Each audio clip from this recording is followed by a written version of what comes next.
Hello and welcome to Bloomfield in Focus, where we get to talk with local partners about what's going on in Bloomfield Township. My first guest is Chris Ward, who is the Oakland County Parks and Recreation Director, a position he's held since 2021. Welcome, Chris. Thank you, Mr. Supervisor. Yep. And I'll just provide a little bit of Chris's background. Maybe you could provide your background. Sure. Yeah. Well, we're both survivors of the Michigan legislature, and it's been a little while for me. I think it was 16, 18 years ago I was elected to the House. I represented Milford, so I had a part of Oakland County and Livingston County, and then I came to work at Oakland County as Deputy County Clerk, Chief of Staff to the Board of Commissioners, Deputy County Executive, and now I have the honor of being the Director of Oakland County Parks. That's right. You were up in Dave Coulter's office for a little while. For a little while, about 11 months. I remember they moved you up there. Yeah.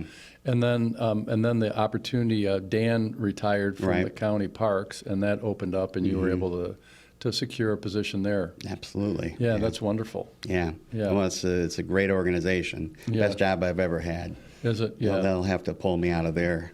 Yeah, I bet. Yeah, I bet. Yeah, I remember we met. I think you were doing you were the admin for the county commission under Mike Gingell, and then eventually under Dave Woodward, right? Absolutely. Saw a lot of transition and change over the years there. You did. How long were you working with the commission? I would say about 9 years. Okay. Yeah. That's good. Absolutely. Yeah, it's been a big change over there. Sure has. And then in your current job as Parks and Rec, and county has, I know, 6 really significant parks with golf courses, but there's many other parks as well, right? Right. So a typical day for you or a typical week, what's it like being the director, and what do you do? Well, there is no typical day, and every day goes by pretty quickly. It's a little bit more like the sitcom Parks and Rec than I ever expected, because it's just it's great people and people who are passionate about parks, many of which have strong feelings about what we should do with our resources and how we manage our properties. So it's all about trying to find the right balance that satisfies the public need and protects the land for future generations. And I've been to a couple and played a couple of the golf courses, and they also have banquet centers there. Yep. Do you get good banquet business bookings? It's been a struggle for us over the years, and it's been a bit of a money loser. It's always been a big goal of ours to end any subsidization of that with taxpayer money, and we're doing better than ever on that front right now. We changed our model of how we were running them, and coming out of COVID, there was a big backlog of people who wanted to have weddings and special events. So they're being utilized a lot more than they were before. But the ones that have the golf courses, your golf courses, I understand, do quite well. Yes, actually, the first time in our history, they are all operating at a surplus.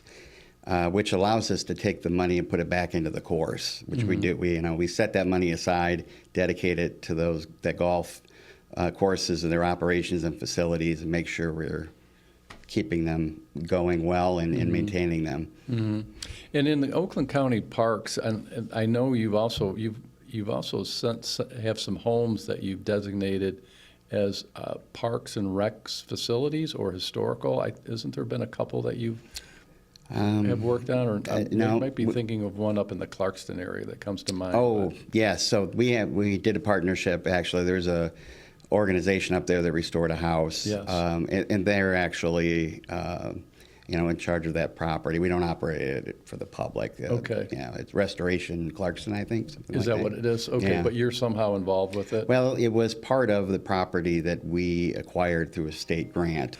And then also we looked at, I know we talked about the county may get involved with Bowers Farm, which is owned by the school system, as well as the Nature Center. Can you tell us a little bit about that? Yeah, Bowers School Farm and the Johnson Nature Center are just incredible assets. And the school district has invested in them over the years. But they also have kind of a recreational aspect to them. So we've been beginning conversations with the school district about a partnership arrangement that we can work together for the betterment of the facilities and the public. And I'm excited about the possibility there. We had a joint evening for our staff and our elected governing board members last night at the Inner Tube. attraction they have there, and it was just a great event. So, Was there a lot of people there? yeah, absolutely. Yeah, I think we heard had they about, sell tickets for it. well, that sells out all the time, and between the two organizations coming together, I think we had about 150 people there last night. Oh, that's tremendous. Yeah, it's a Good. great facility. It is. I'm glad to see you're talking with them. Absolutely. I think that, just from what I understand, it sounds like this could be a really good venture. I think so. I Right. think so. It's hard to come by parkland in Bloomfield Township. Right. You know, much of the area is developed now, and property values are obviously pretty high. So these are the easy wins where we can leverage existing assets and just improve them and make them available to more people. Yeah. Which that's how we got a hold of you to talk about parks for the Bloomfield Township, because we really don't have parks in the township. I forget what you called it, but we need to look at a couple properties, which we went out together Yeah. and looked at with Martin Brook, our clerk, and Michael Shostak, our treasurer, and our former treasurer, Brian Keeps. We looked at that one lot that's owned by Foxcroft next to Starbucks, but that lot's a little tight, and it's owned by a residential community. Yeah. And then we went down and looked at the property that's been for sale at north of Temple Bethel, for Telegraph Road at 14, just north. And that's a nice piece of property, but there's a developer that has their sights on that right now. Yeah. What did you think about that property at 14 and Telegraph? What were your thoughts on that? You know, there's certainly great potential there if it was feasible. Really rare to have a primarily undeveloped, decent-sized piece of property. It was, you know, well-forested area. Right. And I know the residents in the area have been, you know, concerned about the potential impact of the development. The challenges always are going to be here is it's very hard for us to compete with a developer when it comes to acquisition. Much of our acquisitions are funded by state grants. Their process is very slow, and there are some limitations on what you could pay for property. So, you know, it's probably going to be worth a lot more to a developer than it would be as if you evaluated it as just public land. Sure. So, you know, we have, you know, big challenges to overcome when those situations come up, especially when we get into the conversation a little late in the game. Okay. And that sounds like that might be the case here. Right. But if there's anything we can do there, we'd love to do it, but it would take a willing partner on the part of the property owner. Right. And then the other property, we went up off of Franklin Road, heading north past Square Lake. We looked at off of Fremont. There's that open land. Yes. And then there's also the Pontiac School, former Pontiac Elementary School, that's for sale up there. And that was an interesting piece of property. But again, I'm not sure if it's could be developed. I'm not sure if we could develop that or not. What did you think of that property? Well, I think part of this process also, we need to lay a little bit of a groundwork in terms of a master plan so we know what problem we're trying to solve. Everybody likes green space and walking trails. That's easy. But just understanding what the needs are helps us envision what property can be. So we're hopeful to work with the township in developing something along those lines. It also opens the door to state funding. That's what you were telling us, that Yeah. we needed to do that we need to have a park to qualify to get state funding. But you need a park master plan, so Okay. it's sort of an overlay of your township master plan. Okay. Doesn't have to be a very lengthy or involved process, but it just sort of captures what your goals are and you know, measures public opinion in terms of what people would like to see. Okay. And looks at all the assets that are available and how we could maybe, you know, utilize them for recreational purposes. Okay. And then after that, we went and looked at the Fox Hills Elementary School. Yes. Which is that it was Updike and Hickory Grove area. Now that's a beautiful piece of property. It is. It is. A lot of potential there. And the Bloomfield Hills School District has been really pretty open-minded about being, you know, utilizing these properties for the public. Okay. They have entered into a partnership with West Bloomfield Township at the former Pine Lake Elementary School with no cost to the township to, they're not selling it, they're doing an operation agreement for 20 years So it allows the township to put all the money into developing the property rather than The Pine Lake School yeah, the property? former Pine Lake What are they School gonna do property. with it? It's going to be a mix of a nature area with a nature-themed playground, pickleball courts, some other sports courts. It's going to be a very nice neighborhood park. And would that be a park owned by, Well, the property is owned by the school district, Okay. but they're under an agreement with West Bloomfield Parks and Recreation. I see. Who operate it, and then they collaborate in making the decisions about how the Okay. property is used. so let's go back to Fox Hills, because that's a big piece of property. Did you happen to catch how many acres that property is? I did Chance? not. I got to think it's north of 10. Yeah, very likely. And if we were to look at turning that into a park, what type of activities do you think that you'd look at putting in on a piece like that? Well, it's one of the challenges with that property is it's situated right in a neighborhood, and so you have to be sensitive to that and the impact on the neighborhood. At first blush, certainly walking trails, green space, Okay. potentially athletic fields for community needs. Clearly, there have already been athletic fields operated there as part of the school operation. Sure. But a dog park is another thing that people are always interested in. Yeah. Very popular. Right. But a dog park would be a section of that park. It could right? be. And that's a fenced-in area that you'd have to have Yes. a special tag for your Yeah. dog to go in there? Yeah, an off-leash area. So we operate one up in Orion Township that's extremely popular, and it is something we always have interest from the public. Yeah, we hear about that regularly. How about a dog park? Because that way people just don't let their dog run free, I think, too, Yeah, right? yeah, absolutely. And so that would be just in terms of immediate impressions. Those were things that came to mind to me. But again, measuring some public sentiment would be helpful. Yeah, and which I think that is a property we need to stay focused on, and like the idea of maybe putting some soccer fields in there, Yeah. right? Do you put ballparks in, like a ball diamond, like a baseball or softball? We have tended to stay away from athletic fields, but we're open-minded to the context of what the community needs. We do have some soccer fields down in Southfield, and they're really heavily utilized and desperately needed there. So if that's what the community needs most, then we're open to it. But typically those tend to be local parks and rec or the school district operate those. And then obviously the big sport right now is pickleball. Yes. And you're probably getting requests to put in pickleball courts here and there and probably everywhere. We opened one last year at Lion Oaks, and it is utilized constantly.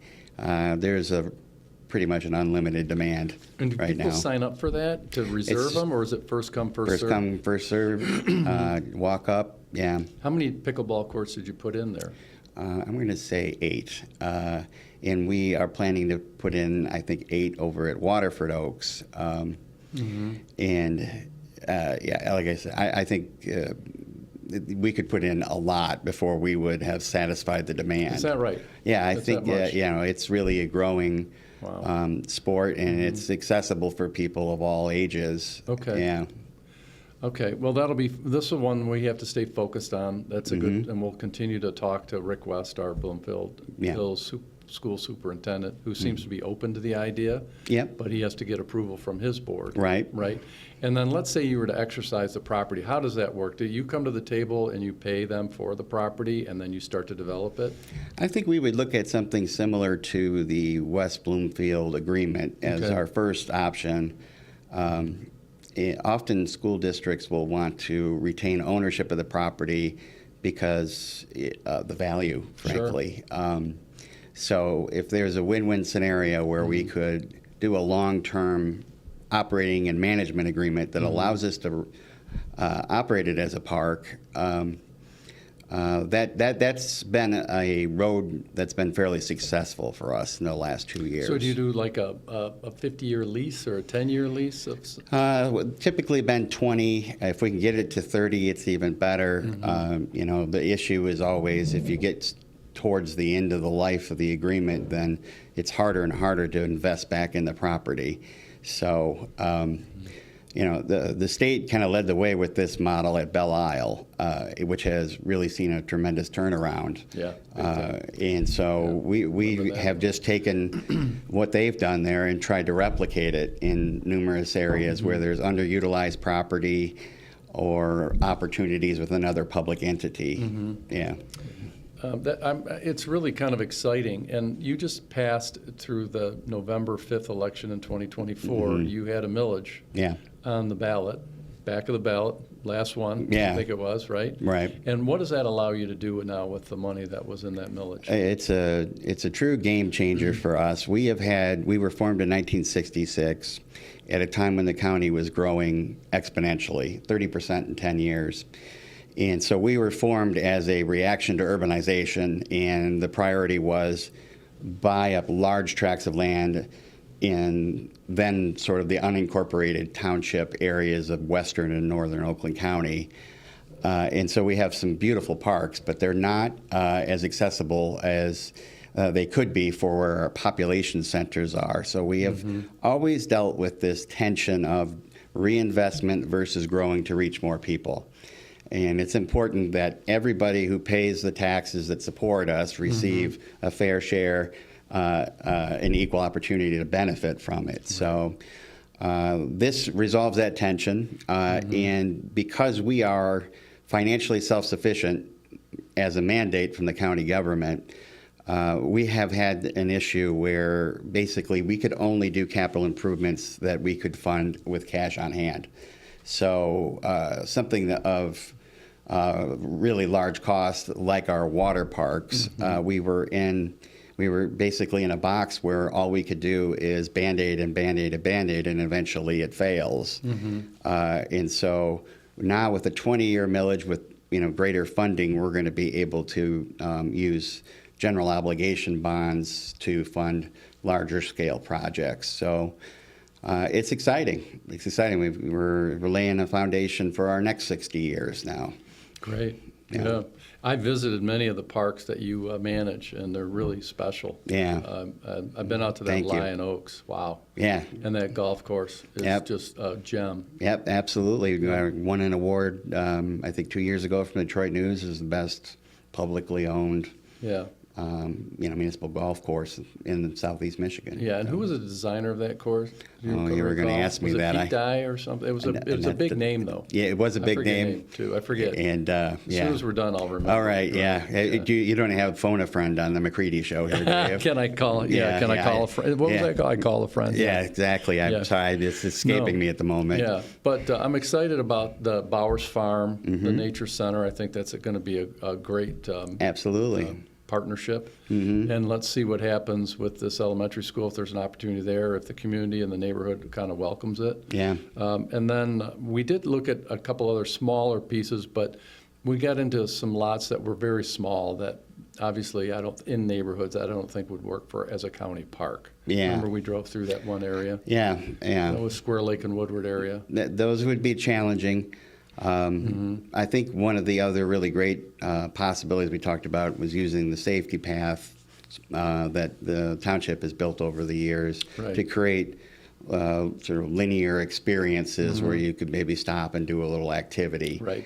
I The think outdoor workout equipment. yeah, outdoor workout equipment, or sometimes it's like a musical thing that engages kids' creativity. Down in Oak Park, they've done a really nice job of that along 9 Mile, and built essentially a linear park along the way where you could stop and do some things, and then you keep walking and you could stop and do some things. Now, did the city of Oak Park pay for that, or They did. did the county help out at all No, with those? no, Is I- that something that you would help out with if we found certain locations? Yeah, I think we would be very interested in that. Yeah, Yeah, that would yeah. be We cool. love partnerships. Anytime we can stretch our dollars a little bit farther.